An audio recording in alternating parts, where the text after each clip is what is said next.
today, in this hearing today, the respondent is not present. Let it be placed at Sa pool, Sabado. Land Transportation Office naglabas na ng show cause order laban sa SUV driver na nakabundol at nakapatay sa isang guro sa Marikina. Sa pool, Sabado. 3 sa 4 na mga suspect sa likod ng pamamaril sa isang college graduate sa Davao de Oro naaresto na. Sa pool, Sabado. Pangulong Bongbong Marcos nanawagan ng kolektibong hakbang para tiyakin ang kaligtasan ng mga kabataan. Sa pool, Sabado. Ikalawang round ng toll hike sa SLEX at Star Tollway aarangkada na sa Hulyo. Sa pool, Sabado. At dagdag bawas sa presyo ng mga produktong petrolyo asahan na sa susunod na linggo. Sa pool, Sabado. Yan ho ang ating headlines ngayong Sabado ng gabi dito ho sa programang Sapul Sabado. Ako po ang inyong makakasama, ito ho ang inyong lingkod, Kyle Bulyas ng DZRH. Una sa Pilipinas, una sa Pilipino. Sa pool, Sabado.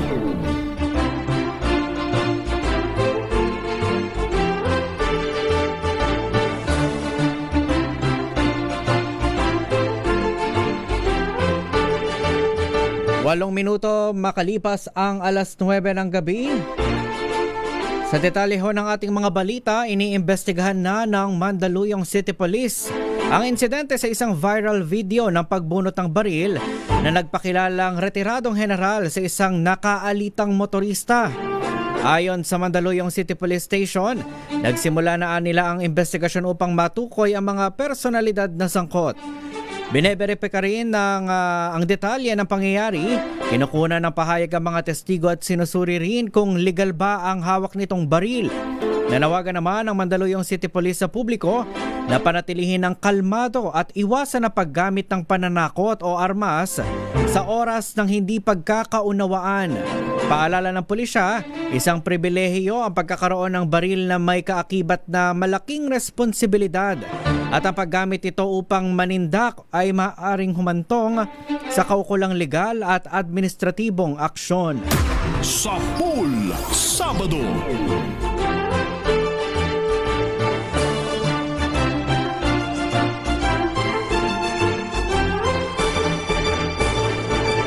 Samantala, naglabas naman ng show cause order ang Land Transportation Office laban sa anak umano ng Vice Alcalde ng Marikina City.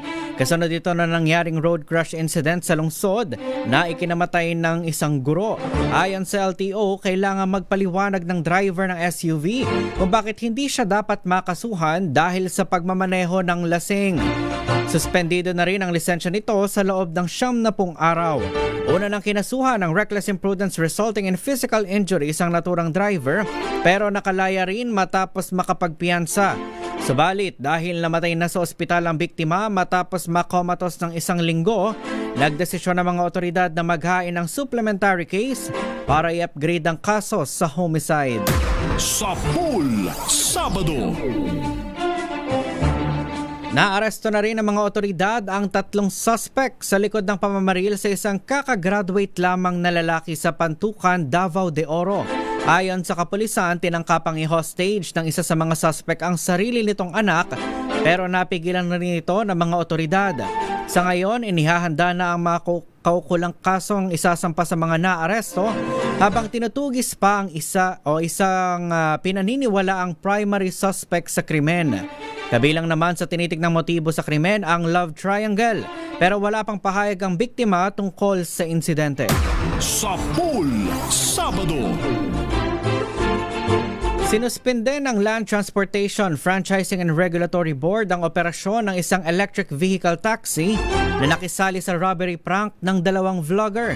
Ayon kay LTFRB Chairman Attorney Vigor Mendoza, suspendido ang EV taxi ng 30 araw habang gumugulong ang investigasyon. Giit ni Mendoza, hindi nakakatuwa ang ginawang prank. Sa halip, naghahatid ng takot sa mga regular na sumasakay ng taxi at TNVS. Maglalabas din umano ng show cause order ang LTFRB laban naman sa Green Smart Mobility Philippines na siyang may-ari ng naturang taxi. Base sa viral video, mismo ang driver ang nag-anunsyo ng hold up sa kasinamahan ng 2 vlogger na umaktong mga magnanakaw. Sa pool Sabado. 12 minuto makalipas ang alas 9 ng gabi sa iba pa nating mga balita. Stranded pa rin sa Strait of Hormuz ang nasa 81 Pinoy seafarers na luna ng 4 na Philippine-flagged vessels. Ayon kay Maritime Industry Authority Administrator Sonia Malaluan, bagamat may takot at pangamba ay nasa ligtas at maayos ang kondisyon ng mga ito.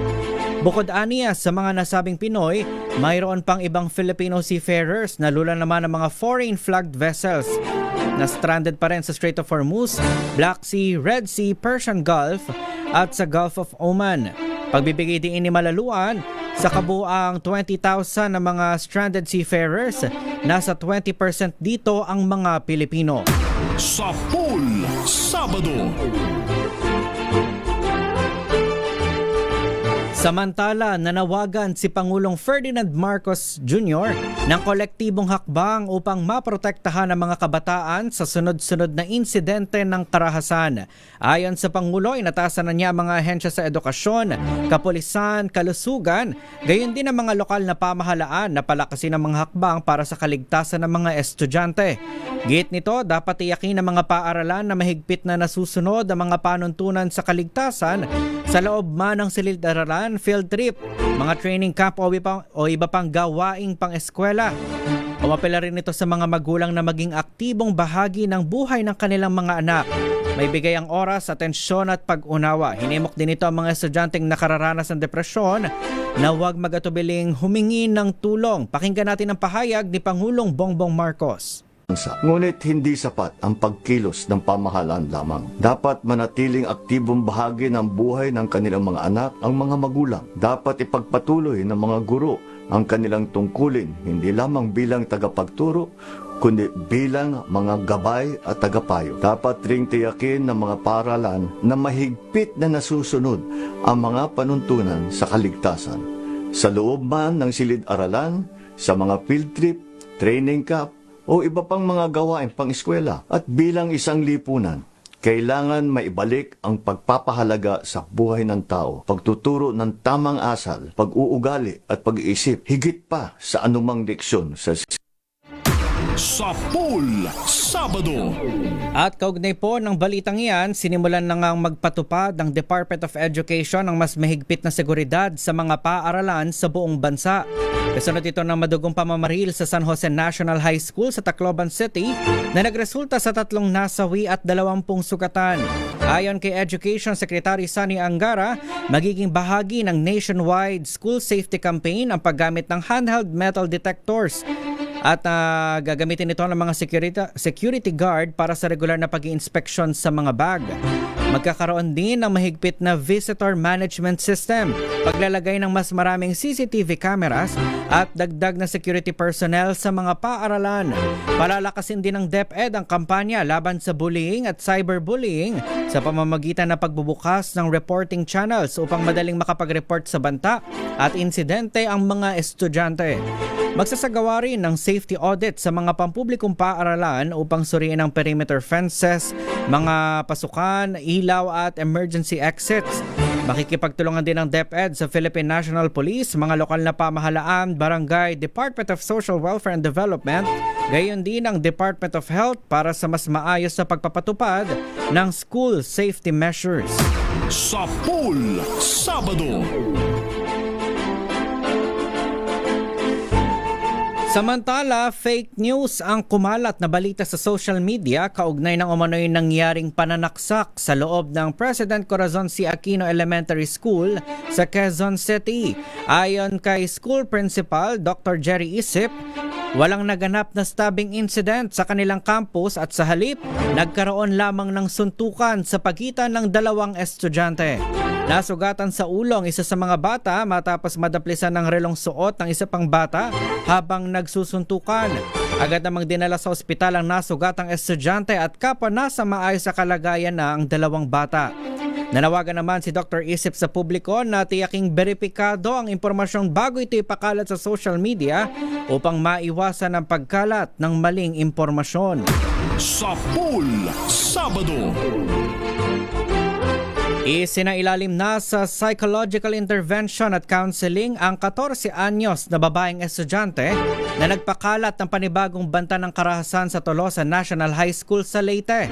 Ayon sa Municipal Social Welfare and Development Office ng Tolosa, lumabas sa paunang pagsusuri na nakararanas umano ng pambubuli ang grade 10 na estudyante simula pa noong siya ay nasa grade 9. Nabatid na may kinakaharap kinakaharap na suliranin ng kanyang pamilya na maaaring nakaapekto sa kanyang kalagayan. Inamin din umano ng dalagita na siya ang gumawa ng mga pagbabanta sa social media at humingi na ng paumanhin sa kanyang mga magulang. Sinabi ng mga social worker na magpapatuloy ang counseling at regular na pagbisita sa estudyante, gayon din sa kanyang pamilya upang matiyak ang kanyang paggaling at mabigyan ng kinakailangang suporta. Sa Pool Sabado. Kaugnay ng balitang iyan, inirekomenda ng Philippine Pediatric Society o PPS na huwag payagan ng mga batang 16 anyos pababa na magkaroon ng hindi nababantayang access sa social media. Ayon sa Philippine Society for Developmental and Behavioral Pediatrics, sila mismo ang nakakasaksi sa epekto ng hindi kontroladong paggamit ng social media sa kanilang mga pasyente, kabilang dito ang pagtaas ng anxiety o pagkabalisa, hirap sa pagkontrol ng emosyon, problema sa pagtulog at paglala ng ilang behavioral at developmental concerns. Giit ng grupo, ang mga ito ay hindi lamang posibilidad kundi mga aktwal na sitwasyong nakikita sa kanilang mga klinika. Nananawagan ng PSDBP na dapat magtulungan ang mga magulang, paaralan, mga health professional, mga gumagawa ng digital platform at mga mambabatas para maprotektahan ang kapakanan ng mga bata online. Sa Pool Sabado.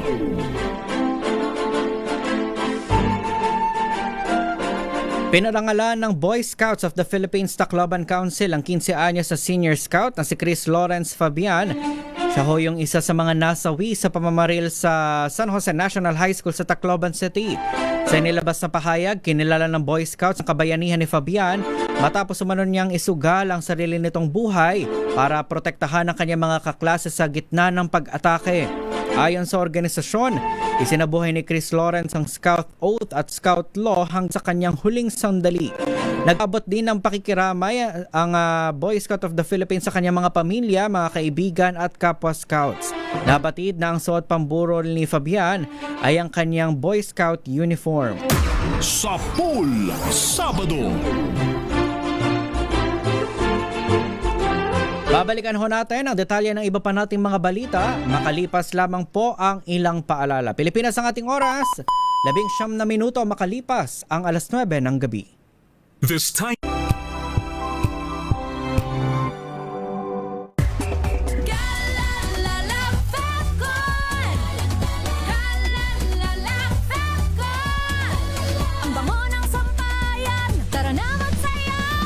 Fabcon, amoy nakaka-joyful! Ang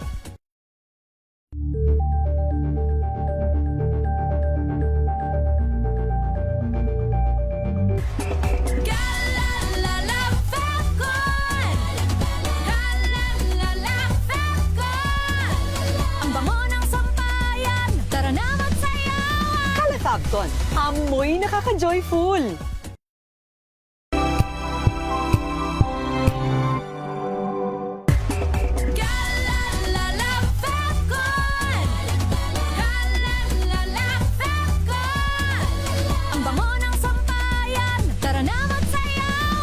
Fabcon, amoy nakaka-joyful!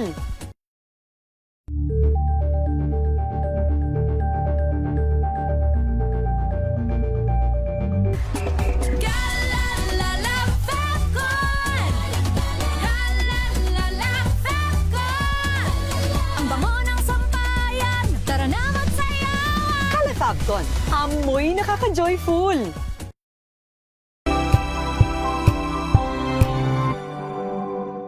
At COMSEC call again the Vice President, that is for the purpose of giving her the opportunity to present her evidence. The impeachment is a process that seeks to exact accountability. It can be political, it can also be an instrument where the majority can use that power to exact revenge. Gusto niyong palitan ang Senate President kasi gusto niyo tuloy-tuloy na yung impeachment. Actually, kinontradict niya yung sarili niya kasi nung na-elect siya na Senate President, sabi niya tuloy ang impeachment. Yung mga pro-ERAP noong impeachment trial sa Senado, they were punished during the next midterm election. So may ano yun naiisip din ng mga senador yun.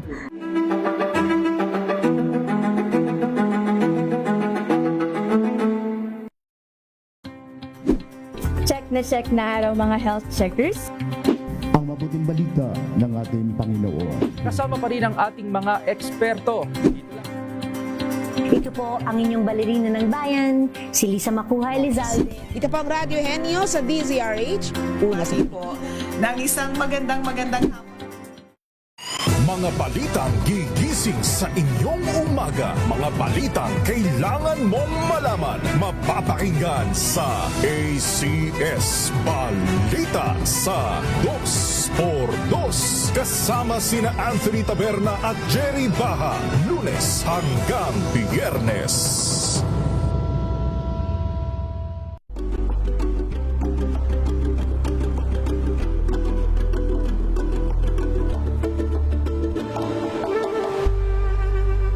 Alamin ang mga maiinit na isyung pambayan, mga balitang kailangan mong malaman. Usapin sa Alas 9:23 na ho ng magandang gabi. Sa Pool Sabado. Nagbabalik ho ang programang Sapul Sabado. Ako pa rin ang inyong nakakasama. Ito pa rin si Kyle Bulias ng DZRH, una sa Pilipinas, una sa Pilipino. Sa Pool Sabado. Sa pagpapatuloy ho ng ating balitaan, umabot na sa more or less 300,000 ang mga individual ang mga nakilahok sa isinasagawang Love Laban Pride PH Festival 2026. Yan ho yan sa UP Diliman Campus at Maginhawa Pride Village sa Quezon City. Pinangunahan ito ng Quezon City LGU, Pride PH Coalition, UP Diliman at iba pang miyembro at allies ng LGBTQ plus community. Kaugnay nito, tiniyak ni Quezon City Mayor Joy Belmonte ang commitment ng kanyang administrasyon sa inclusivity. At sinabi ni Belmonte na mananatiling safe space ang naturang lungsod sa pamamagitan ng iba't ibang mga programa at polisiyang sisiguro sa pantay na karapatan para sa lahat. Sa Pool Sabado. At kaugnay ng balitang yan, Metro Manila ngayon.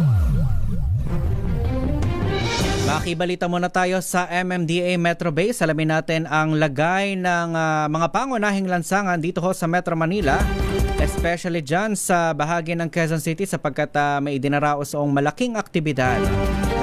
Nasa ating linya na po si Sir Mark Ramos ng MMDA Metro Base. Sir Mark, magandang gabi at welcome po sa DZRH. Magandang gabi din po Sir Kyle at sa lahat po na nakikinig ng DZRH. Narito ang mga uling kaganapan sa daloy ng lansangan ng Metro Manila. Simulan ko sa may southbound ng EDSA Monumento Circle papunta ng Jesus. Maluwag na tayo dyan at wala tayong nakikitang pagbabagal hanggang dito sa may Clover Leaf ng Balintawak. Ganun na rin hanggang dito sa may papuntang Kaingin hanggang Bansalangin, maluwag ang daloy ng traffic. Maluwag din tayo papuntang West Avenue hanggang dito sa may Quezon Avenue. Magbabagal na ng bagya doon sa may papuntang Service Road at mabilis naman tayo hanggang dito sa may Timog Avenue. Ganun na rin sa may papuntang Kamuning Road. Maluwag na rin tayo hanggang dito sa may Aurora Boulevard. Hanggang Boni Serrano Avenue, maluwag ang daloy ng traffic. Makakaranas na tayo ng pagbabagal dito sa may Service Road, papuntang Ortigas Avenue, papuntang San Juan. At maluwag naman yung EDSA natin at makakaranas na tayo ng pagbibigat dito na sa may area ng Berkeley, papunta ng Shaw Boulevard. At after ng Shaw Boulevard, maluwag tayo hanggang Boni, hanggang Guadalupe. Ganon na rin dito sa may papuntang Estrella hanggang Buendia. Maluwag din tayo hanggang dito sa may Ayala at makakaranas lang tayo ng bagyang pagbabagal dito sa may Service Road sa may Arnaiz Avenue. Maluwag na tayo hanggang dito sa may Magallanes, hanggang Evangelista, at makakaranas na tayo ng pagbibigat ng traffic dito na sa may tramo papuntang Pasay Top. After nyan, maluwag tayo dito sa may papuntang Park Avenue hanggang FB Harrison. Magbabagal na lang yung intersection ng Roas Boulevard, EDSA, at Makapagal EDSA. Makalampas nyan, maluwag na tayo hanggang dito sa may papuntang Mall of Asia Circle. Sa may northbound naman ng EDSA, maluwag na rin, makakaranas tayo ng kabigatan dito na rin ulit sa intersection ng Makapagal. At halos dumudugtong na yung pagbibigat niyan dito sa may Roas Boulevard, EDSA. Luluwag yan ng Bagya papuntang FB Harrison at magbabagal ulit papuntang Park Avenue. Dugtong na yan hanggang dito sa may papuntang Pasay Top at luluwag na yan dito na sa may Apelo Cruz hanggang Magallanes. Maluwag tayo hanggang dito sa may Ayala at makakaranas lang tayo ng bagyang pagbabagal dito sa may papuntang McKinley Road. After niya na mabagal tayo dito sa may papuntang Buendia at luluwag na yan dito na sa may Kalayaan papuntang Guadalupe. Guadalupe to Pioneer, maluwag din ang daloy ng traffic. Makakaranas tayo ng pagbibigat dito sa may area ng Reliance papuntang Shaw Boulevard. Dugtong yan hanggang dito sa may Mega Mall at mabagal tayo hanggang dito sa may Ortigas. Luluwag na yan dito na sa may White Plains papuntang Boni Serrano Avenue. Mabagal yung Boni Serrano Avenue natin papuntang Pitwason hanggang Aurora Boulevard. Luluwag na yan dito na sa may New York Avenue papuntang Erming Garcia at magbabagal tayo dito sa may Service Road papuntang Camyas. Maluwag naman yung flyover natin papuntang Quezon Avenue hanggang dito sa may papuntang Trinoma. Magbabagal na tayo sa mismong Trinoma papuntang North EDSA. After nyan, maluwag tayo dito sa may corridor hanggang Muñoz.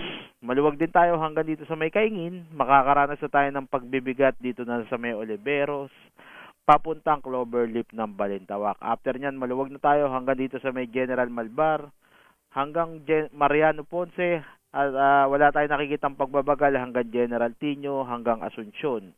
Magbabagal na lang tayo dito na sa may General Rosendo papasok ng Monumento Circle. At yan lamang po mga uling kaganapan mula dito sa MMDA Metro Base. Mark Ramos po nagulat. Maraming salamat Sir Mark Ramos ng MMDA Metro Base. Metro Manila ngayon.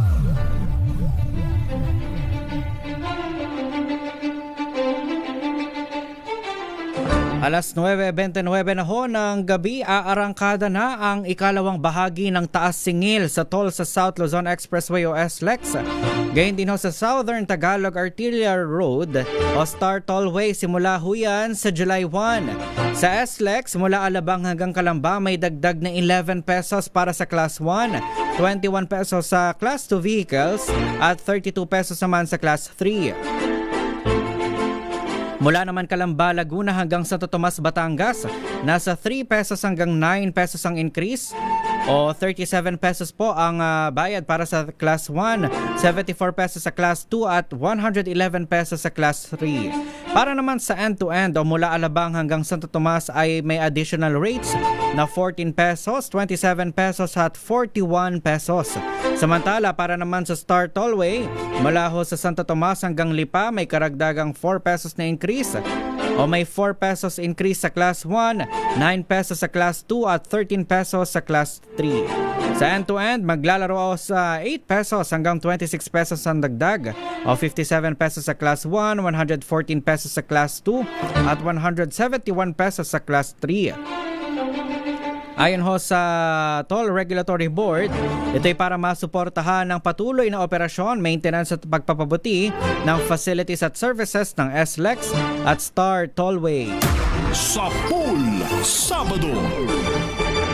Samantala, asahan na ho ang posibleng dagdag bawas sa presyo ng mga produktong petrolyo sa susunod na linggo. Ayon po sa Department of Energy, namumurong mag-rollback ang gasolina ng 50 centavos o posible din ang 1 peso and 50 centavos na dagdag sa kada litro ho nito. Para naman sa diesel, inaasahan ng rollback na 70 centavos o kaya naman ay increase sa kada litro nito na 1 pesos and 20 centavos. Ang kerosene naman ay may posibleng rollback na 50 centavos o kaya naman ay increase na 1 peso and 40 centavos sa bawat litro. Paliwanag po ng DOE, ang pabago-bagong galaw sa presyohan ay bunsod ng tensyon sa pandaigdigang merkado. Ilalabas naman ang pinal na oil price adjustment sa darating na Lunes, June 29 at ipatutupad ito sa araw ng Martes. Sa pool Sabado. Sa iba pa natin mga balita, nagsagawa naman ng voting simulation exercise ang Commission on Election bilang paghahanda sa Bangsamoro Parliamentary Election sa darating na September 14. Isinagawa ang mock election sa Cotabato City upang masuri ang kahandaan ng election personnel, voting procedures at election systems. Ayon kay COMELEC Chairman Attorney George Garcia, layon din ng mock voting na matiyak ang seguridad at tamang koordinasyon sa kauna-unahang BARM parliamentary elections. Kabilang sa mga lugar na nagsagawa ng voting simulation ang Rebuken Elementary School, Katamlangan Elementary School, Cotabato City Institute at Cotabato City High School. Sa pool Sabado. Samantala, all set na ang ikinakasang White Ribbon March bukas na gagawin ho sa People Power Monument. Inaasahang lalahukan ito ng libo-libong katao upang manawagan ng pananagutan at laban sa katiwalian sa pamahalaan. Ayon kay White Ribbon March convener Bishop Efraim Tendero, pangungunahan ng mga lider ng simbahang Katoliko, Muslim, Evangelical at Protestant ang pagkilos upang himukin ng mga Pilipino na magkaisa laban sa korupsyon. Magsisimula ang programa sa isang misa sa EDSA Shrine sa tanghali. Bago naman isagawa ang marcha patungong People Power Monument bandang 1:00 ng hapon at magsisimula ang main program ng 2:30 ng hapon. Kasama sa mga panawagan ng White Ribbon March ang pagsasagawa ng patas na investigasyon ng Office of the Ombudsman sa lahat ng kaso ng katiwalian at ang pagkamit ng hustisya sa pamamagitan ng pagkakaso laban sa mga sangkot sa flood control projects at iba pang isyu ng korupsyon, gayon din ang pagsisimula ng impeachment trial laban kay Vice President Sara Duterte. Sa pool Sabado. Nagpahayag si dating Congressman Mike Defensor ng pakikiisa sa ikinakasang White Ribbon March na gagawin ho bukas sa EDSA People Power Monument. Ayon kay Defensor, suportado niya ang panawagan ng White Ribbon Movement na binubuo ng mga religious organization para sa kapakanan ng bansa. Samantala, sinuportahan din ng dating presidential spokesperson na si Harry Roque si Defensor at hinikayat pa ang maraming Pilipino na makiisa sa aktibidad. Una na binanggit ni White Ribbon Movement convener Efraim Tendero na lain na aktibidad na manawagan sa pamahalaan na labanan at papanagutin ang lahat ng opisyal na sangkot sa korupsyon at katiwalian. Gayon din ang pagsasabatas ng anti-political dynasty, pagpapatupad ng electoral reforms at pagsuporta sa impeachment trial ni Vice President Sara Duterte. Sa pool Sabado. At kaugnay ng balitang iyan, mahigit na 9,500 kapulisan ang ipakakalat sa Metro Manila para tiyakin ang seguridad sa mga lalahok sa White Ribbon March bukas. Ayon kay PNP Chief General Jose Melencio Nartates Jr., inatasan na ang NCRPO at iba pang concerned units na magsagawa ng masusing security assessment sa paligid po yan ng EDSA People Power Monument at iba pang mahalagang lugar. Binigyang diin ni Nartates na igagalang ng PNP ang karapatan ng publiko sa mapayapang pagtitipon habang nananatiling apolitikal ang pulisya at nakatuon lamang sa pagpapanatili ng kaayusan at kaligtasan. Nilinaw din ng NCRPO na wala silang natukoy na banta at ang deployment ay bahagi lamang ng kanilang proactive security measures. Sa pool Sabado. Hiniling ng Davao City Sheriff na sinuntok ni VP Sara Duterte noong mayor pa siya ng Davao na wag na siyang isama sa listahan ng mga testigo para sa impeachment trial laban sa vice-presidente.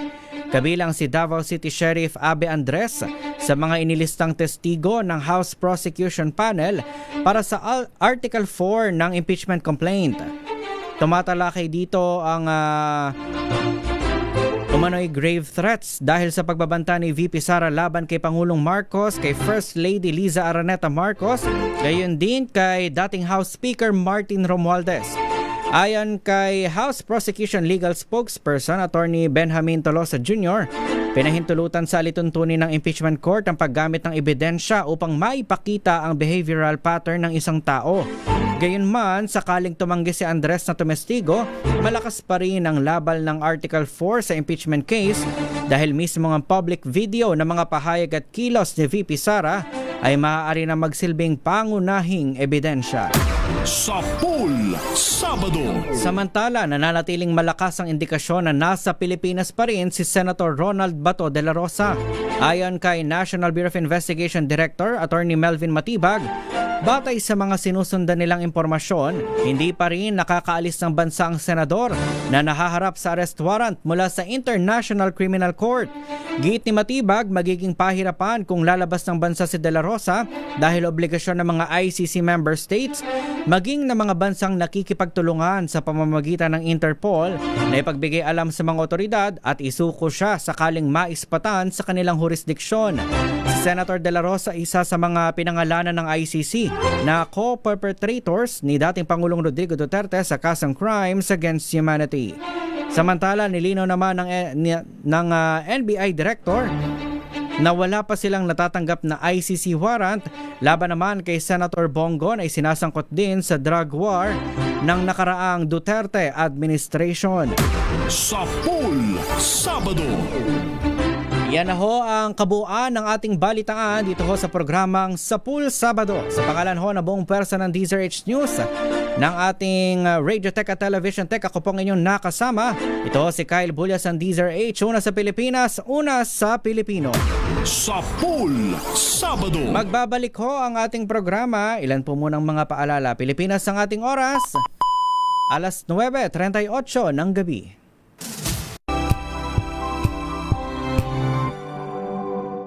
Hello, Washi! Laundry day na naman! Yay! Anong meron? Mancha ng chocolate, putik, may libag pa! Kaya natin yan! With Pride Washing Machine Detergent, may triple stain-away formula. Tanggal ang makapit, madikit, at malupit na dumit mancha. Kaya easy-easy ang labada. Mula noon hanggang ngayon! All you need is Pride! All you need is Pride! ACS! Maulan man, no worries na amoy kulog ang damit. Charm Fabcon, bangong kumakabloom, tanggal amoy kulog sa bango ng Charm. Kaya gamit ko, Charm Fabcon with Bloom Fresh technology. Kills 99.9% of kulog-causing bacteria. May aroma burst pa of thousands of flowers and berries. Ang sampay sa loob, no amoy kulob. Bangong kumakabloom sa Charm. Charm Fabcon. ACS. Tinesting, sinuri, siniyasan. Ang resulta? Super effective ang Shield sa pagpatay ng bakterya at virus. Shield Antibacterial Soap. Believe ang mga eksperto sa Philippine Nurses Association. At si Mami. Tiwala ako sa Shield.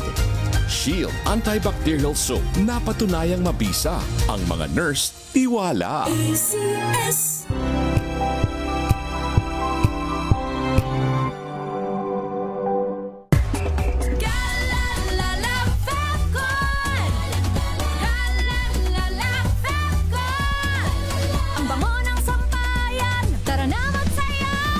Fabcon, amoy nakaka-joyful.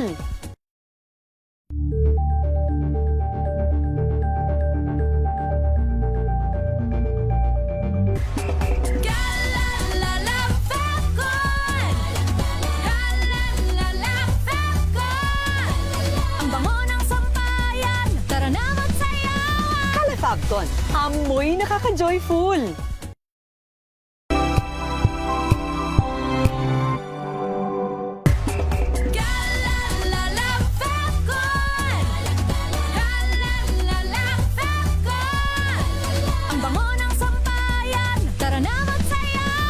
Fabcon, amoy nakaka-joyful.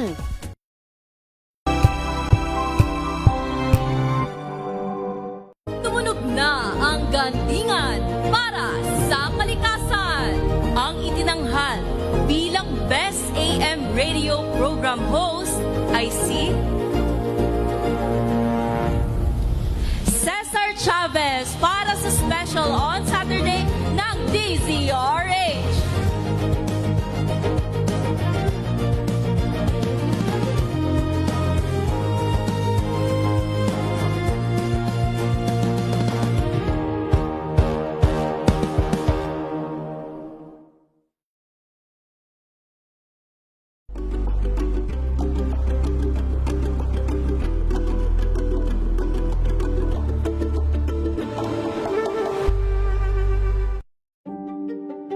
Buklatin ang mga pahina.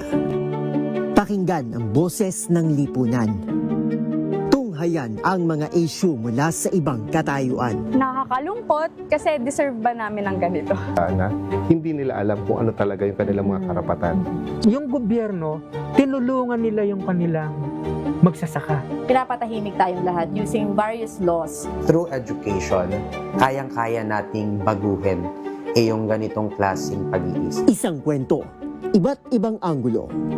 Dito, sa Point of View.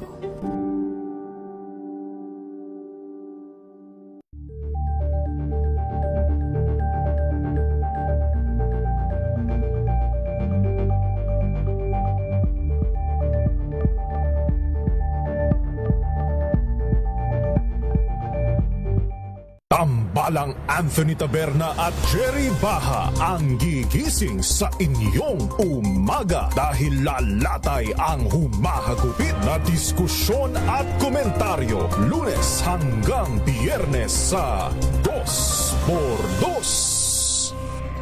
Maraming beses na kitang nilayasan, iniwanan at ibang pinuntahan.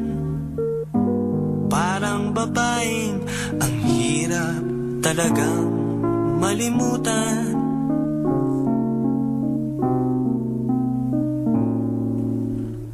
Ikaw lamang ang aking laging pinabalikan.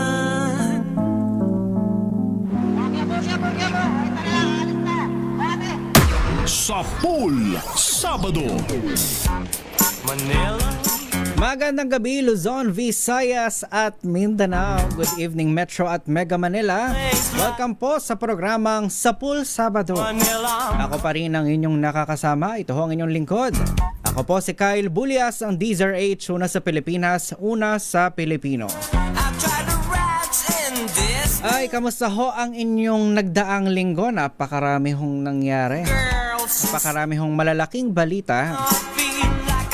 Mga especially nakakalungkot hong balita dyan sa nangyari sa Tacloban City.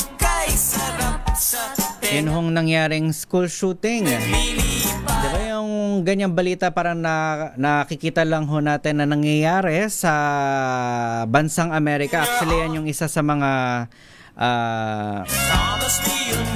malaking problema na kinakaharap sa Estados Unidos. Yung kung gaano katalamak yung school shooting incident.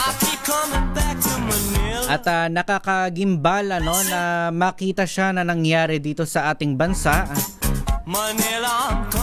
At ito ay nangyari pa sa kamay ng dalawang menor de edad. At as usual, of course, mauungkat ho dyan yung usapin na naman sa pagpapababa ng ng age of criminal liability o criminal responsibility.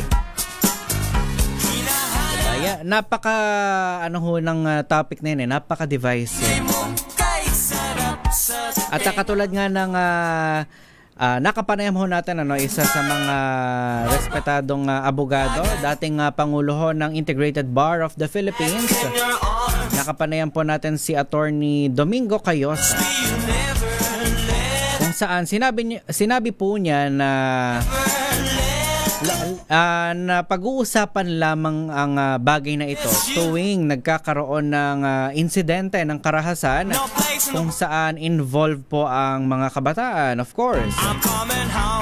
Pero ano bang nangyayari doon sa diskusyon na yan? 'Di ba ang siguro before, nung hindi pa ganoon talaga ka-accessible ng social media, talagang hindi pa ganoon ka-active ng mga tao pagdating sa discourse o pakikipag-diskusyon online, ano lang siya, nababalita lang, tapos kanya-kanya tayong share ng opinion, pero hanggang doon lang. Sabi nga ni Atty. Cayosa, hindi naman umuusad. Kasi sa panig ho ng mga mambabatas at sa mga personalidad, 'di ba, na may platform sa social media, gaya nga ng sinabi ni Cayosa, ito ho ay immediate reaction lamang. Yung panawagan na ibaba agad sa 12 years old, ibaba agad sa 10 years old, na yung batang pwede na makulong. Pero hanggang sa pagpapahayag lang ng opinion, pero wala namang progress, 'di ba, sa pag-amyenda doon sa nasabing batas. At bukod ho diyan, meron ho kasing dahilan. Diba? Meron hong dahilan kung bakit itinakda sa 15 years old yung age of criminal responsibility o yung liability na tinatawag natin. Ibig sabihin natin yung edad kung saan below 18, ibig sabihin menor de edad, pero above 15 years old. Ibig sabihin 15 years old and 1 day old. 15 years and 1 day old. Kapag siya ho ay napatunayang nakagawa talaga ng krimen at may discernment, ibig sabihin aware siya sa kanyang ginawa, yun ho, pwede na po siyang makulong. Pero iba pa rin ho ito doon sa pagkakakulong na nangyayari doon ho sa mga nakakagawa ng krimen na 18 years old and above. So ngayon hong sobrang active na ho ng tao sa social media. Talagang lahat ay malaya makapagbigay ng kanilang opinion online. Antabayanan ho natin ano kayang magiging development. Napapanahon ba na ibaba na talaga ang age of criminal liability? Sapagkat ayon ho kay Cayosa, at the same time nakapanayam ho natin ang executive director nung konseho po ng DSWD na humahawak ko sa Juvenile Justice and Welfare. May dahilan ho kung bakit itinakda sa 15 years old. Yan ho ay sumailalim po sa masusig pag-aaral mula ho sa mga eksperto, sa mga professional na nag-aaral ho ng behavior ng mga kabataan. Hindi ho yan dahil ito yung napagbotohan. Of course, ganun ho yung proseso, 'di ba, sa pagpapasa ng batas. Pero hindi lang ho dahil yan ho yung inilutang na mungkahi. May rason ho yan, may pinagbabatayan ho yan. At yan din ho ang ginagamit na batas sa iba pang bansa. Sa halos lahat ng bansa sa ibang panig ng mundo. Kung ang pamantayan ho natin, yung mga first world country, yan din ho ang batas na ginagamit ho nila. 15 years old. So hindi po ibig sabihin parang pakiramdam natin dahil guilty itong kaso na ito, applicable na ho siya sa lahat. Hindi po dapat natin tignan yung kaso na ito ng black and white. Of course, kino-condemn ho natin yung karahasan, pero hindi ho tayo dapat, kumbaga magpadalos-dalos, Kailangan kapag magbibigay ho tayo ng opinion, kailangan informed. Informed yung ating mga opinion. Ibig sabihin, hindi lang tayo nakabase sa bugso ng ating damdamin. Kailangan magbasa muna tayo ng mga tamang impormasyon. At kung maaari at kung kaya naman, magkonsulta din tayo sa mga eksperto.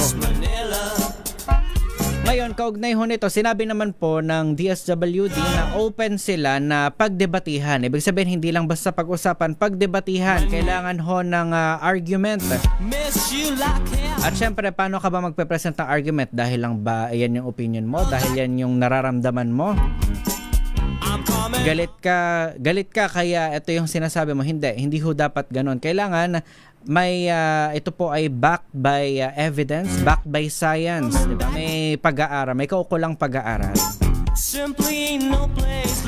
Pero katulad nga ho ng nabanggit ko kanina, iba ho kasi yung panahon napakabilis ko kasi ng pagbabago ngayon sa ating teknolohiya, 'di ba? Sa social media, napakabilis ho ng development.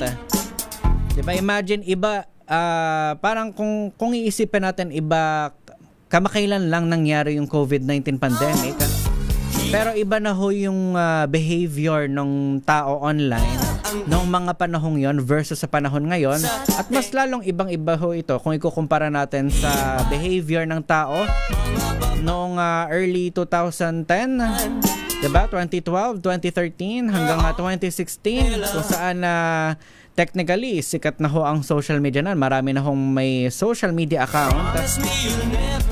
At even minors meron hong access na sa social media.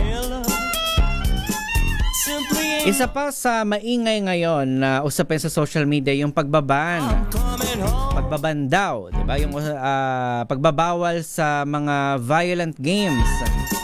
Kasi lumabas ho sa investigasyon na yung I'm not sure kung yung dalawa ba o yung isa sa mga suspect doon sa nangyaring mass shooting sa isang paaralan sa Tacloban City, addict daw ho.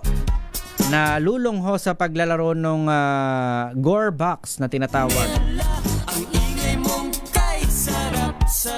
Again, kung titignan ho natin ito sa surface level, parang iisipin natin, oo nga naman kung lulong yung isang tao sa paglalaro ng violent games, baka nga may tendency na maging violent rin ito sa personal. Pero kung babasahin ho natin yung mga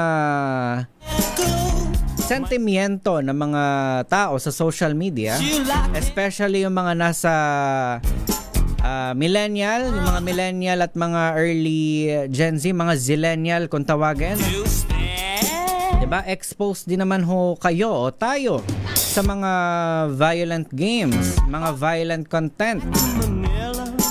Marami hong halimbawa pero kung may kukumpara ngayon, kayo po ba? Naging violente ho ba kayo?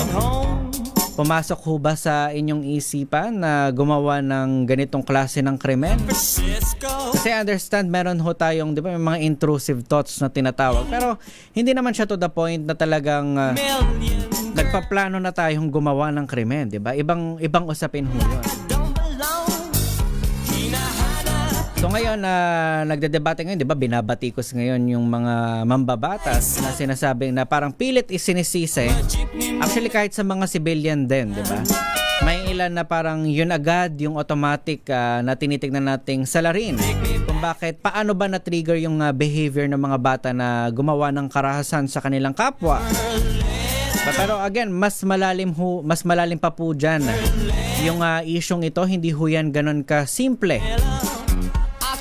Siyempre, idagdag ho natin dyan yung role ng mga nakatatanda. Diba? Hindi lang yung mga magulang yung mga nakatatanda na nakapalibot doon sa bata. Kasi saan ba exposed yung mga batang ito? Doon lang ba sa violent na mga laro? O baka may nakikita din ho nila na yung mga taong nakapaligid sa kanila, yung mga adult na nakapaligid sa kanila, parang tuwang-tuwa din naman sa mga violent content. Diba? Mga napapanood na pelikula, mga palabas. Kaya nga ho tayo may MTRCP, diba? May mga rating ho, yung mga content. Katulad ng rated PG, rated SPG. Ibig sabihin na kailangan ho ng supervision ng mga magulang, ng mga nakatatanda. Ganon din ho sa access sa social media. May mga nagsasabi, may mga pabor na pagbawalan na completely ng access sa social media yung mga menor de edad, specifically yung mga 16 years old daw pababa. May ilan naman na nagsasabi na kailangan lang ng guidance mula sa kanilang mga magulang o guardian. At kung tutuusin, meron din naman talagang may label naman yung mga social media platform na kung ito ay for 18 years old and above lamang. Pero hindi kasi ganun kahigpit. Diba? Kahit naman noong araw diba yung I think sa mga kaedaran ko sa mga millennium baby, sa mga early generation ng Gen Z, diba Diba yung social media platforms noon katulad ng Friendster at Facebook, bawal siya sa mga I think 16 years old pababa. Pero wala namang verification process para talagang makita nila na menor de edad ka, bawal ka pang gumawa ng account. Ang kailangan mo lang gawin i-adjust yung taon. Kapag nag-register ka at gumawa ng account, kailangan mo lang i-adjust yung taon. Gawin mong ilagay mo ipinanganak ka noong 1972. Pwede ayun na, pasok na agad yung edad mo, makakagawa ka na agad ng account. Hanggang sa ngayon, ganyan pa rin ho kadali magkaroon ng access diba, ultimo nga, kaya nga usap-usapan din ngayon, lalo ngayon na bakit yung mga violent games parang ready na agad na i-ban dito sa Pilipinas, pero yung online sugal talamak pa rin hanggang sa ngayon at may promotion pa, di ba? May mga endorsement pa. Katulad ho niyan, bagamat nagkaroon na ho ng paghihigpit at dapat lang na may ganyang paghihigpit, pero before maging ang mga online sugal ay accessible din sa mga kabataan. So dapat ay ganyan din ho yung mangyari yung mga laro na talagang hindi angkop para sa mga bata, talagang dapat hindi maging accessible para sa kanila, o dapat hindi siya ganun kadaling i-access. At doon naman sa panig na yun nga, yung mga madadaling makita, madaling mabuksan, magamit ng mga bata, kailangan ng proper guidance ng mga magulang.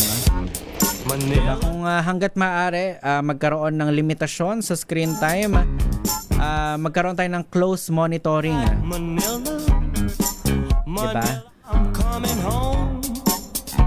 Diba?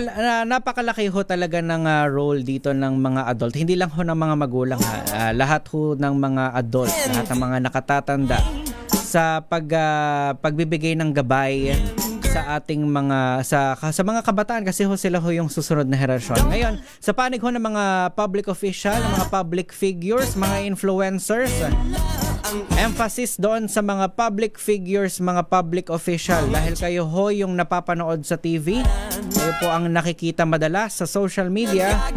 So kailangan maging din tayo, kumaga act our age, diba? Maging kapita-pitagan tayo, wag ho natin i-glorify yung mga iba't ibang uri ng karahasan. Dapat hindi makita sa atin yung mga ganitong uri ng mga pag-uugali, kasi yung mga bata, lalo yung mga talagang mga chikiting, sponge ho ang kanilang utak, i-absorb ho ng kanilang utak lahat ng mga nakikita nila, lahat ng mga nakikita nila ginagawa natin, kasi akala nila normal kasi ginagawa ng nakararami at araw-araw nilang nakikita.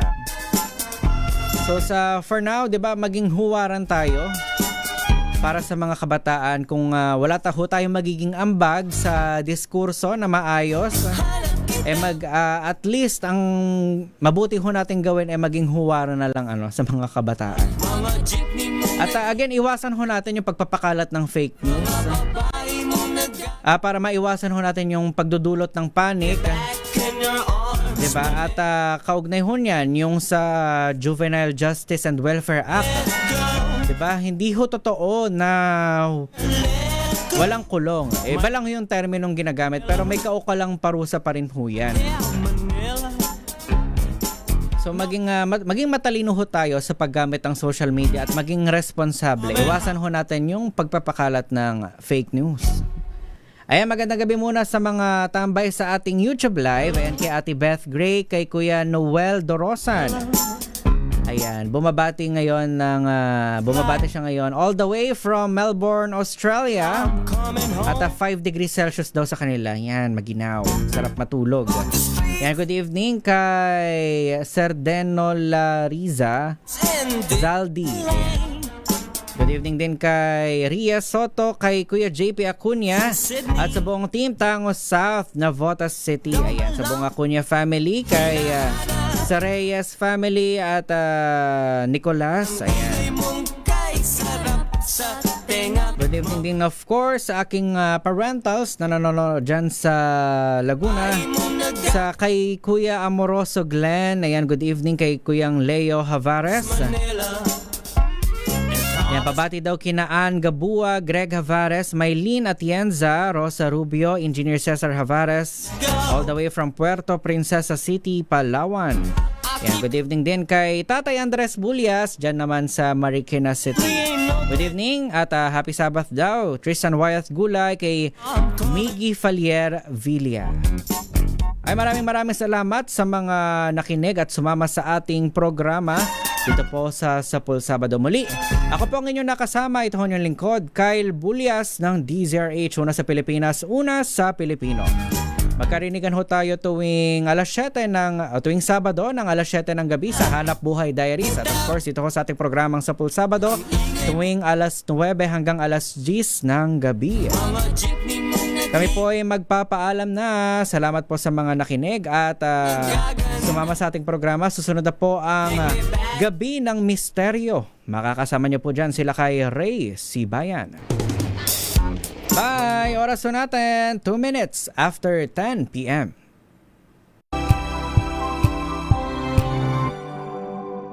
Ito ay bunsod ng naitalang 17 individual na ang kanilang naaresto. Metro Manila Development Authority o MMDA ang no contact